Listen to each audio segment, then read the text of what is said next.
جی ناظرین السلام علیکم. بہت سی خبریں کرنی ہیں، بہت سی باتیں کرنی ہیں، لیکن اس وقت سب سے پہلے آپ کو بتائیں گے ایک بہت بڑی خبر، ایک بہت بڑا واقعہ، تاریخ کا ایک بہت بڑا ورق جو پلٹ گیا. سپریم کورٹ کا ایک بہت بڑا فیصلہ، اور وہ پرویز مشرف سنگین غداری کیس میں پھانسی کی سزا کو بحال کر دیا گیا. یہ تاریخ کا ایک بہت بڑا اہم فیصلہ ہے جو کہ آئندہ آنے والے ڈکٹیٹروں یا جو مارشل لا لگانے کا خواب رکھتے ہوں ان کے دلوں کو لرزا کے رکھ دے گا. اس فیصلے کے حوالے سے اب آپ کو سیٹھ وقار کا وہ فیصلہ یاد آ رہا ہوگا جس میں انہوں نے وہ اس میں کہا تھا کہ 5 دن تک کسی ڈکٹیٹر کی لاش کو بھی ڈی چوک میں اگر لٹکانا ہو تو کیا اس فیصلے کی امپلیکیشن وہ ہوں گی؟ نہیں، اس فیصلے کی امپلیکیشن وہ نہیں ہوں گی. یہ صرف اب ایک علامتی چیز ہے جو کتابوں میں لکھی جائے گی. نہ پرویز مشرف کی لاش کو قبر سے نکالا جائے گا، نہ اسے لٹکایا جائے گا، لیکن یہ فیصلہ تاریخ میں، کتابوں میں، قانون میں درج ہوگا کہ ایک ڈکٹیٹر کو مدتوں کے بعد، جب وہ اپنا دور حکومت گزار چکا، آئین کو تہس نہس کر چکا، اس ملک کو تباہ و برباد کر چکا، ظلم کا بازار گرم کر چکا، اور اس کے بعد اپنی طبعی حقیقی موت مر چکا، اس کے بعد اس کو پھانسی کی سزا دی گئی. اور یہ اس دور کی عدالتوں کو اعزاز جاتا ہے، یہ تمغہ اس دور کی عدالتوں کے سر ہوتا ہے، ان کے سینے پر جاتا ہے. یہ تاج آج کی عدالتوں کے سر ہوتا ہے کہ انہوں نے ایک ڈکٹیٹر کی پھانسی کی سزا کو بحال کر دیا. آپ کو بتایا جب سیٹھ وقار نے یہ فیصلہ دیا تھا وہ عدالت ہی اڑا دی گئی تھی، اور پھر اس کے بعد جو کچھ ہوا اس ملک میں وہ ہم نے سب کچھ دیکھا. ہم نے اس کے علاوہ بھی بہت سی خبروں پر بات کرنی ہے، اور وہ اس پر ہم ضرور بات کریں گے. لیکن یہ خبر اتنی بڑی ہے، اس سے آپ دیکھ لیجئے کہ اس سے پاکستان کی ساری تاریخ بدل گئی ہے. اس سے اب ہمیں درست معاشرتی علوم کا مطالعہ پاکستان کا علم ہوگا. اس سے ہمیں پتہ چلے گا کہ ایوب خان کا دور ڈکٹیٹرشپ تھا. اس سے پتہ چلے گا ضیاء الحق کا دور غیر آئینی تھا. اس سے ہمیں پتہ چلے گا یحییٰ خان کا دور غیر قانونی تھا. اس سے پتہ چلے گا کہ جنرل پرویز مشرف غیر آئینی طور پر اس ملک پر مسلط رہا. تو یہ انہوں نے آئین پاکستان کو تہس نہس کر کے یہ حرکت کی، اور آئندہ کوئی شخص، کوئی طالع آزما، کوئی جرنیل ایسی حرکت نہیں کر سکے گا، اس لیے کہ آج سپریم کورٹ نے اس کی سزا پھانسی تجویز کر دی ہے. یہ بہت بڑا کارنامہ ہے سپریم کورٹ کا، اور اس کا کریڈٹ قاضی فائز عیسیٰ کو جاتا ہے. 3 بہت عام خبروں کی طرف آپ کی توجہ دلانی ہے. پہلی بات تو یہ ہے کہ لاہور میں جو بہت امپورٹنٹ 14 حلقے ہیں اس میں سے 2 حلقوں کے حوالے سے آپ کی توجہ مبذول کرانی ہے. ایک حلقہ ہے NA 122.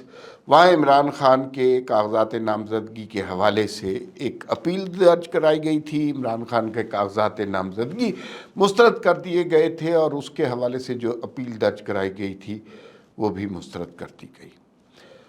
اس کے بعد NA 130 ہے، جہاں سے نواز شریف الیکشن لڑ رہے ہیں. ان کے مقابلے پہ یاسمین راشد صاحبہ الیکشن لڑ رہی ہیں، وہ جیل میں ہیں، کینسر کی مریضہ بھی ہیں، وہ الیکشن لڑ رہی ہیں. ان کے کاغذات نامزدگی پر بھی اعتراض تھا، اس کے اوپر بھی اپیل کی گئی تھی، اور وہ اپیل جو ہے وہ مان لی گئی ہے. ان کے کاغذات نامزدگی درست قرار پائے گئے ہیں، اور اب یاسمین راشد صاحبہ NA 130 سے الیکشن لڑیں گی. لاہور کے 14 حلقوں کی کیا پوزیشن ہے، NA 122 اور 130 کا اثر کیا پڑے گا، اس کے بارے میں آپ سے بات کریں گے.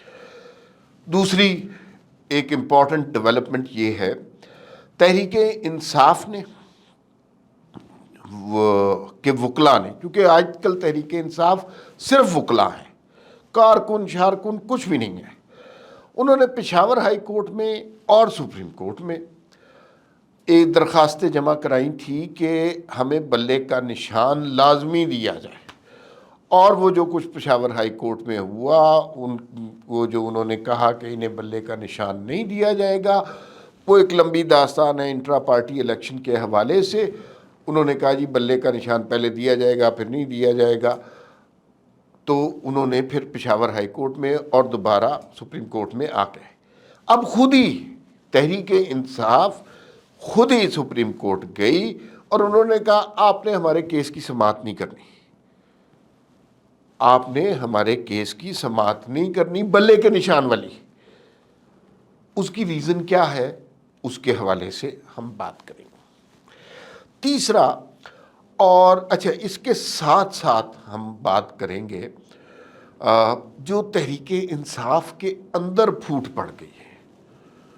ظاہر ہے اب یہ کارکن پولیٹیکل جماعت نہیں رہی، اب یہ ایک بھیڑوں کا چھتہ بن گیا ہے جو کوئی اتنا آرگنائز نہیں رہا، اور ان کی آپس میں لڑائیاں شروع ہو گئی ہیں۔ ایک پریس کانفرنس کر رہا ہوتا ہے، دوسرا اس کو تسلیم نہیں کر رہا ہوتا، اور آپس میں لڑائی مار کٹائی شروع، ایک کی پریس کانفرنس کے دوران دوسرا پہنچ جاتا ہے، اور ایک ادھر سے ایک بیان دے رہا ہوتا ہے، دوسرا اس کے خلاف بیان دے رہا ہوتا ہے۔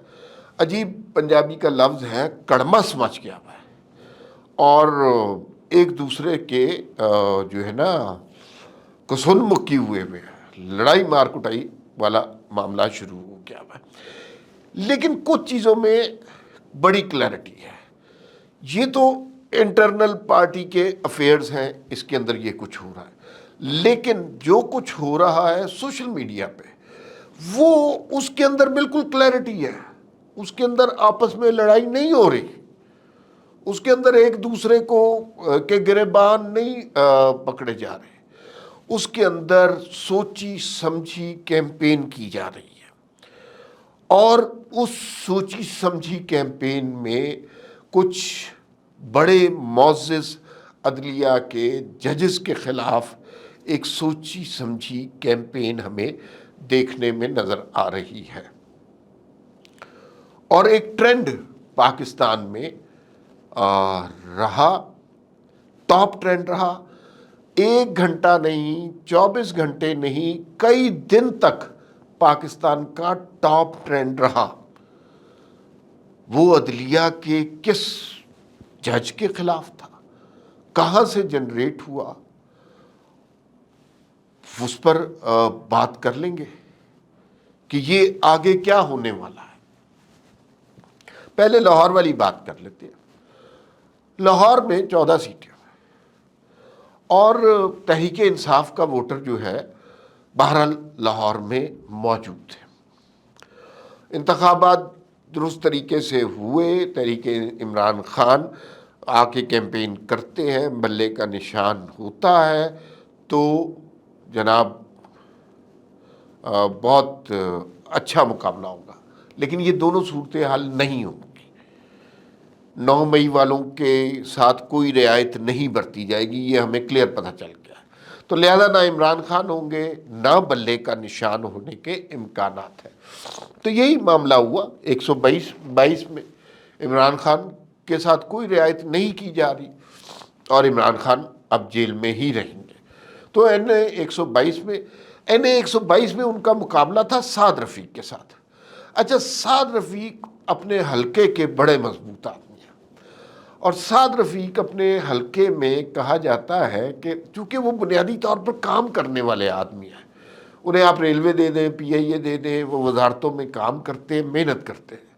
اچھا، یہ واحد آدمی ہیں جو نواز شریف کے آگے بھی بول جاتے ہیں، ورنہ ان کی پارٹی میں تو یس سر یہ والا رواج ہے، جو آگے بولتے ہیں، اور موروثی سیاست کے خلاف اگر پارٹی کے اندر کوئی بات کرتا ہے تو سعد رفیق بات کرتے ہیں، اور کھل کر بات کرتے ہیں، اچھی بات کرتے ہیں۔ تو یہ بہت خوبصورت، ان کے حلقے میں کام بہت ہے، تو وہ انہوں نے اگر عمران خان بھی لڑتے تو بہت ٹف کمپٹیشن دینا تھا. اب وہ بڑی سہولت کے ساتھ یہ نشست جیتتے ہوئے نظر آ رہے ہیں. اب آ جاتے ہیں NM 130. یاسمین راشد صاحبہ بڑی اچھی کینڈیڈیٹ ہے. نواز شریف جیتے تھے یہاں سے اور یاسمین راشد صاحبہ نے تب بھی 52,000 ووٹ یہاں سے لیے تھے. بڑے اسٹرانگ کینڈیڈیٹ ہیں. مجھے ویسے ذاتی طور پر 9 مئی والے واقعات میں انوالو نہ ہوتی تو میں ان کی کریج کو بڑا سلام کرتا ہوں. خاتون ہیں، بزرگ خاتون ہیں، کینسر پیشنٹ ہیں، پڑھی لکھی خاتون ہیں، ڈاکٹر ہیں.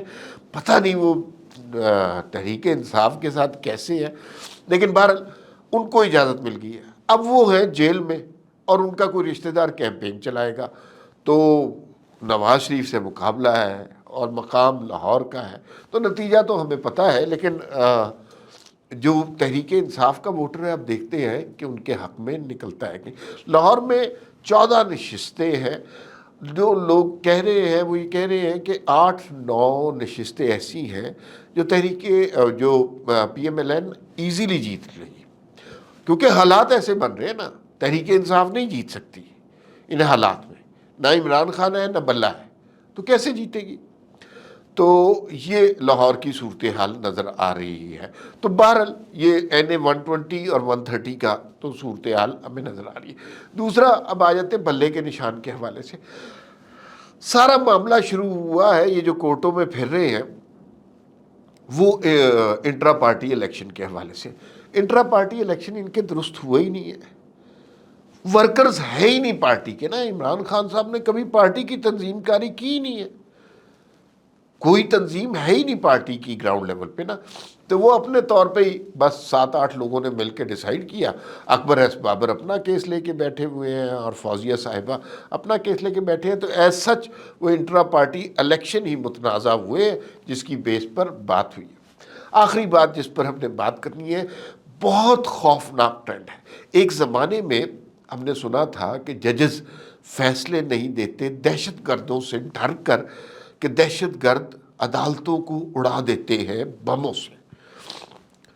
اب ہم نے لیٹسٹ ٹرینڈ یہ دیکھا کہ گزشتہ کچھ عرصے سے قاضی صاحب کے آنے سے پہلے کہ ججز ڈرتے تھے کہ تحریک انصاف والے اگر ان کے خلاف کوئی فیصلہ آیا تو سوشل میڈیا پر ان کے حوالے سے، ان کے خاندان کے حوالے سے توہین آمیز کیمپین کیا کرتے تھے. ابھی اسی طرح کی ایک کیمپین اور ٹرینڈ سوشل میڈیا پر ٹاپ ٹرینڈ کئی دنوں سے رہا، اور اس میں وہ ٹرینڈ اتنا غلیظ ہے کہ میں دہرا بھی نہیں سکتا.